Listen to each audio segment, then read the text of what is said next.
A visit by the Parliament's oversight watchdog to the public broadcaster.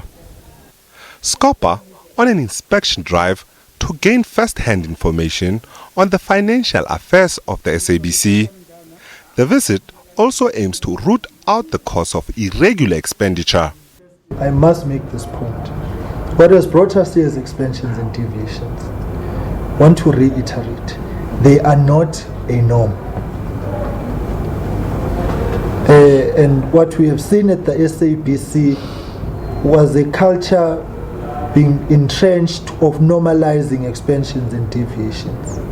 The committee engaged the Supply Chain Management Department after touring the SABC. We also understand how we work.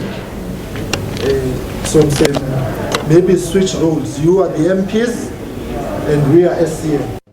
The committee says it was concerned about the discrepancies identified by the Auditor General.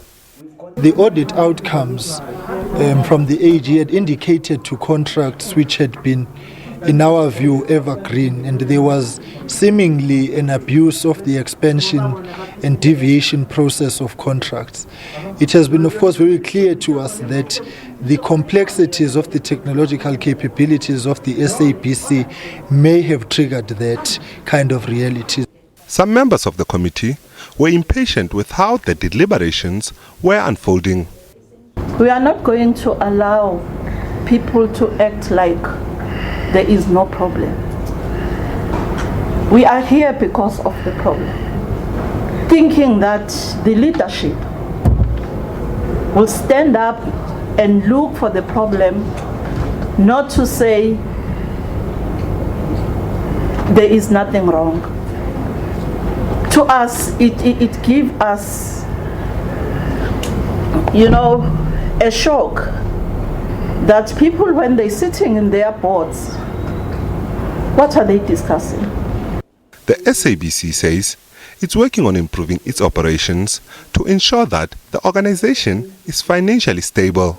The reason why they wanted to come to the SABC was for them to experience for themselves what are some of the challenges we have, what are some of the constraints that we have from a technology point of view, but also the issues of how are we impacted by Public Finance Management Act in our ability to be competitive, to be agile, and to be able to deliver on what is expected of us.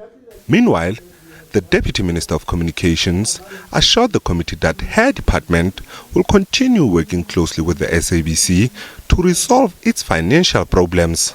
We are working around the clock to assist and support the SABC to move out of this quagmire. Scopa says it will finalize its report on their observation and findings and report back to the National Assembly. Ntantla Katlani, SABC News, Johannesburg.